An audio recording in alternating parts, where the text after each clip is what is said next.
में घी છે ને દેખાતું કેમ નહીં?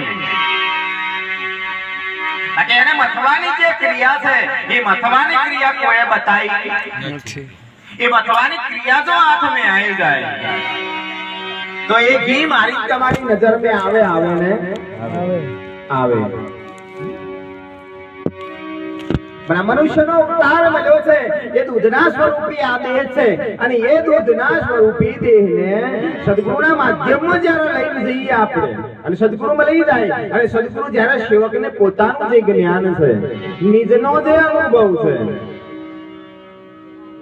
એ નિજનો અનુભવ જ્યારે દર્શાવે સાહેબ ત્યારે એને એ આત્મા રૂપી ઘી નજર में આવે ને સીધી વસ્તુ છે.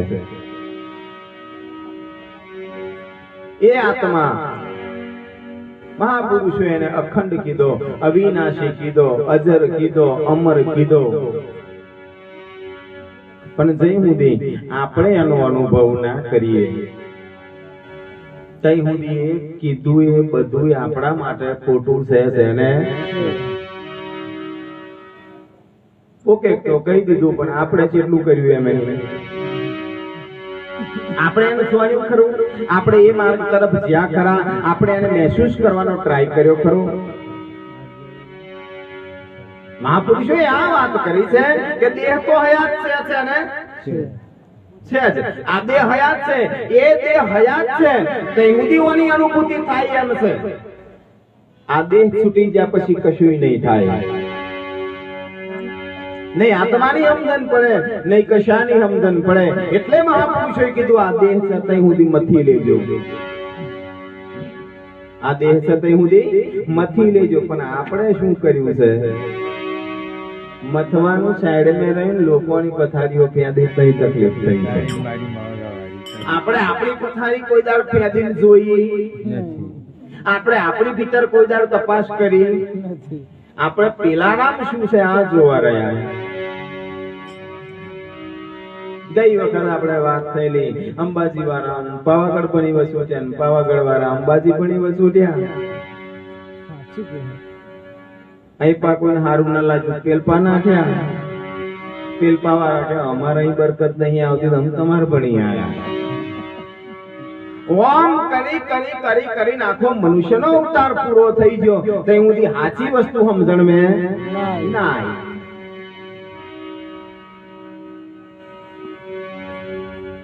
શેઠ હતા, શેઠ 4 ધામની યાત્રા કરવા નીકળેલા અને શેઠ જોડે માલ મિલકત જાજી, હીરા ઝવેરાત ને આવું બધું આખી પોટલી હતી એમની જોડે. એ પોટલી લઈને નીકળેલા અને નીકળ્યા એટલે એને એવું નક્કી થયું કે હું 4 ધામની યાત્રા કરીને આવું તો હું આટલું તો વાપરીશ ને વધશે હોય. અને એ શેઠ જોડે એક માણસ એવો હંગાત થઈ ગયો અને એને એવું નક્કી કર્યું ગમે એમ થાય પણ આ પોટલી પડાઈ લેવી, ગમે એમ થાય આ પોટલી આપણા મોય ઘણો એને એવું છે ગમે એમ થાય પણ આવી ભૂત પડાય જ લેવું. સદગુરુ સાહેબનો ચેડો આગો પાછો કરો, થોરિયા કાઢીનો આકાર ઓપો પણ આપણે આગા જો સદગુરુ સાહેબનો. આ જગતને જીવ આયા પછી એને ભેગું કરવાનું બહુ થયું. જોજો તમે ત્યાં હંગાત જ નહીં આપવાનું, નહીં જમીન હંગાત આવવાની, નહીં માલ મિલકત હંગાત આવવાની, નહીં ઘર હંગાત આવવાનું, નહીં ગાડી હંગાત આવવાની કે નહીં બંગલો હંગાત આવવાનો. છતોય આ જગત ના મોને હે આ બધું ભેગું કરવાનું ચાલુ કર્યું છે.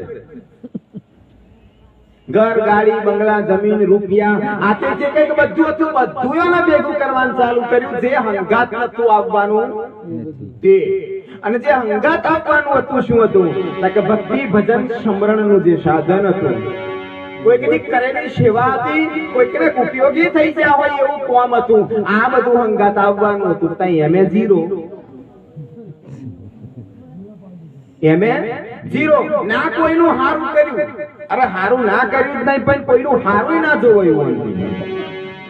ના હારું કરી એનો વાંધો નહીં હારું થતું. લ્યો આપણી સંપત્તિ એવી નહીં, આપણું એ બધું કશું એવું નહીં ને આપણી પહોંચ થાય એવી નહીં તઈ સુધી પહોંચી શકીએ એમ. તો હારું થવા તો દેવું હતું. હારું થવા દેવાની વાત હતી, પણ હારું ના થવા દીધું આપણે, કારણ કે જોવાયું જ નહીં હારું થાય એવું આપણે. જે હંગાત નતું આવવાનું એને ભેગું કર્યું, અને જે હંગાત આવવાનું હતું એને કશું ભેગું ના કર્યું. આ ચોરણે હોય એવું થયું કે આ રૂપિયાનો માલ મિલકત છે બધું પડાયેલું. ધીમે ધીમે યાત્રા કરવાનું ચાલુ કર્યું. દેવી દર્શન આવે, દેવળ આવે, કોઈ મંદિર આવે, અને ત્યાં આગળ જઈને આવો દર્શન કરે, અને છાત્રાલય હોય કાં તો પછી ધર્મશાળા હોય, એ ધર્મશાળાની મેં આવાય બધા બેહીને અને રાત પસાર કરવા માટે ત્યાં આગળ જે આશ્રમ હોય એની મેં બે જણા પથારી કરીને હોઈ જાય. આવો ચોર છે ને બહાર જાય ને કઈ સુધી ચોરની પથારી નીચે પેલી પોટલી ગાલ દે છે.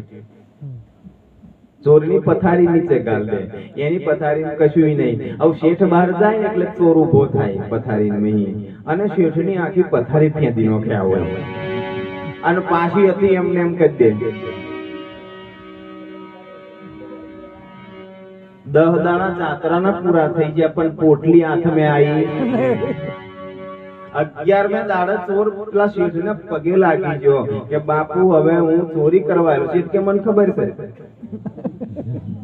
તું ચોરી કરવા આવ્યો એવી મને ખબર છે. આપણી જોડે એટલું કાંઈ બે હે આપણને સમજણ પડી જાય કે આવો આમ જ આવ્યો છે ગુરુ સાહેબ નો. છતાંય આપણે અમુક વખત શું છે જાણ્યા પછી હોય અજવાણ મનમાન માં બહુ ફાયદો છે ગુરુ સાહેબ નો.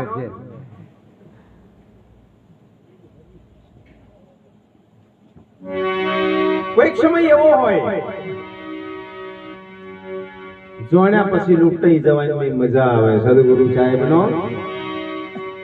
હા, જોનતા હોય આવો લૂંટવા જ આવ્યો છે, સીધા લૂંટાવાની હોય મજા આવે, કારણ કે લૂંટવા વાળો કયો હોય? પોતાનો હોય સદગુરુ સાહેબ નો, બીજો ના હોય સાહેબ. અને પોતાનો લૂંટે ને તેદાર થોડાક લૂંટાઈ જજો, કશું ગઈ નહીં જવાનું સદગુરુ સાહેબ નો. હા, બધું સરવાળે કમ્પ્લીટ જ થઈ જવાનું. 2 ભાઈ હતા, એક ભાઈ પૈણેલો છે, એક કુંવારો છે. ખેતર મેં બાજરી કરેલી 4-5 વીઘો બાજરી છે. બાજરી વાળી બધું રેડી કરેલું, ભાગ પાડી લીધા. 50 ડબ્બા બાજરી ભાગ મેં આવી, અને 500 પૂરા આવ્યા. એટલે મોટા ભાઈ નાના ભાઈ 2 જણા વાતો કરે કે ભાઈ મને ભૂખ લાગી છે, હું તમે ખેતરમાં થોડીક વાર બેહો. નાના ભાઈ ની એવી વાત કરી, હું જમીન આવું છું. એટલે મોટો ભાઈ જમવા જાય, અને જમવા જાય એટલે પેલા નાના ભાઈ ને દિમાગમાં વિચાર ચાલ્યો કે હું તો હજુ કુંવારો છું, મારા બેન 2 છોકરો છે, બેન 2 હોય 4 જણો છે. મારા કરતો ખાવા વધારો અમને જોઈએ, કારણ કે લાંબુ કુટુંબ છે એટલે અનાજ વધાર જોઈએ. એટલે પેલા નાના ભાઈ પોતાની બાજરી નહીં 10 ડબ્બા ભરીને પેલા મોટા ભાઈ ની બાજરી મેં નોચ્યા, અને 50 પૂરા પેલા ઢગલાઈને મેલ દીધા. મોટા ભાઈ જમીન ખેતર में आया. ખેતર में आया પછી જોયું, મોટા નાના ભાઈ કે તમે જમી આવો, વાંધો નહીં. નાના ભાઈ જમવા જાય, અને મોટા ભાઈ ના દિમાગમાં વિચાર એવો આવે કે મારે તો લગ્ન થઈ ગયું, મારે તો છોકરો છે, મારા ભાઈ ને લગ્ન કરવાનું બાકી છે, પૈસાની જરૂર તો વધારે એને છે. 10 ડબ્બા બાજરી અને એના ઢગલાની ભરીને પેલા ઢગલામાં નોસીને 50 પૂરા પાછા પેલી કોઈ મેં જઈને મિલી દીધા. હવે લ્યો આ ખોટ કઈ આગળ જઈ સદગુરુ સાહેબ નો. સારું કરવાથી હંમેશા ફાયદો થાય છે ને. એ તો મને તમને ખબર નહીં પડતી કે આવું મેં કોમ કરેલું ના સારું થઈ ગયું, કારણ કે આપણે હિસાબ નહીં રાખતા. આપણે શું કરીએ? હિસાબ નહીં રાખતા. નરસિંહ મહેતાએ હિસાબ રાખ્યો એટલે જગતના લોકોને ખબર પડી પરમાત્માએ 52 કોમ કર્યું.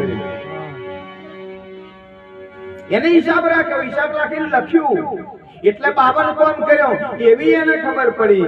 આપણે તોય પડતા કોક આલી જાય, પણ આપણને તે વખત શું દેખાય? મારા હારા 50,000 આલી ગયા સદગુરુ સાહેબ નો. હા, કા તો મારા હા આલી ગયા. ત્યાં આગળ આપણને સાહેબ કે ભગવાન દેખાતો નહીં. બાકી આપણો કોમ કરે છે, પણ આપણને સમજણ પડતી નહીં. તકલીફ હોય થઈ છે. એટલે પેલા શેઠને ચોરે બે હાથ જોડી દીધા અને વાત કરી કે બાપુ હવે ચોરી કરવાનું બંધ, તમારો રૂપિયો મારે નહીં જોઈતો. અત્યાર સુધી મેં તમારી ચા પીધી ને એ હોય ઘણી મેલ્યા છે, એ હોય તમને હાલ દઉં. ખાવાનું ખાધું એ રૂપિયા તમને હું હાલ દઉં, પણ એક વાત મારે જાણવી છે કે શું થયું બેટા, બોલ ને શું થયું ભાઈ? કે આટલા બધા દાડો અહીં 10 દાડા થઈ ગયા, આખી તમારી પથારી હું ફેંદી નાખું છું તો એલા હીરોની પોટલી નહીં મળતી, એનું કારણ શું? કે આજે ના મળે ને કાલે ના મળે. બોલ, આજે નહીં મળે ને કાલે નહીં મળે. કેમ? તારી હોદવાની રીત જ જુદી છે. સદગુરુ સાહેબનો હા, તારી હોદવાની રીત જુદી છે. એટલે સાહેબ વાત કરી કે વસ્તુ કहीं ढूंढे कहीं यही विधि आवे हाथ, वस्तु ठोर की ठोर है भेदी लीजे साथ. एनो જાણકાર કોઈ પુરુષ હોય એને તમે લઈ લો, તાર વસ્તુ મળે મળે ને. પણ કે બાપુ મિલતેલા કહીએ તો કો તાકે તું બહાર જતેલો ને ભયા તારે તારી પથારી નેચે જ મિલ દેતેલો સદગુરુ સાહેબ નો. પણ આખી રાત મારી પથારી ફેંદી, તારી પથારી ત્યાં કોઈ દાડ ફેંદીને જોયું નહીં સદગુરુ સાહેબ નો. હા, આપણે હોય આપણી આ પથારી ફેંદવાની છે, આપણે લોકોની ફેંદવા મળ્યા. હા, આ પથારી ફેંદો, હીરાવાની મય ભરેલા છે.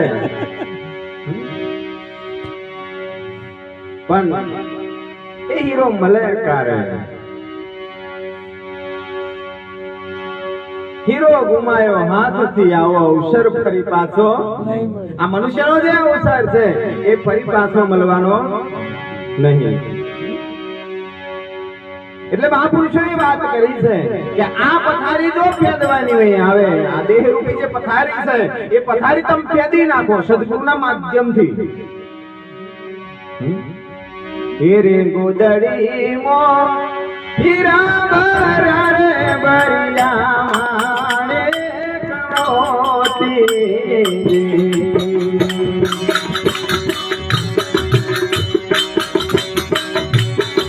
अरे वारे जोगीड़ा ने ढूंढता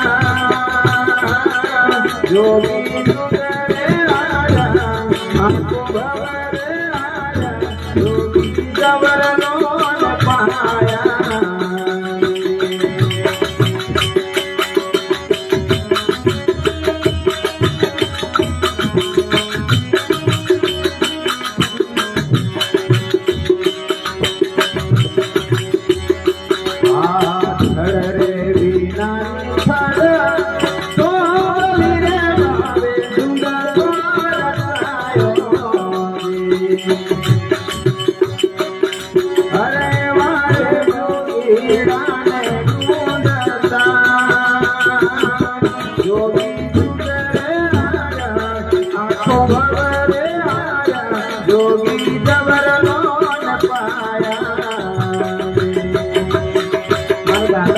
बोलता ताल भजन करते. अरे चोरा गोरी रे बाबू दिल में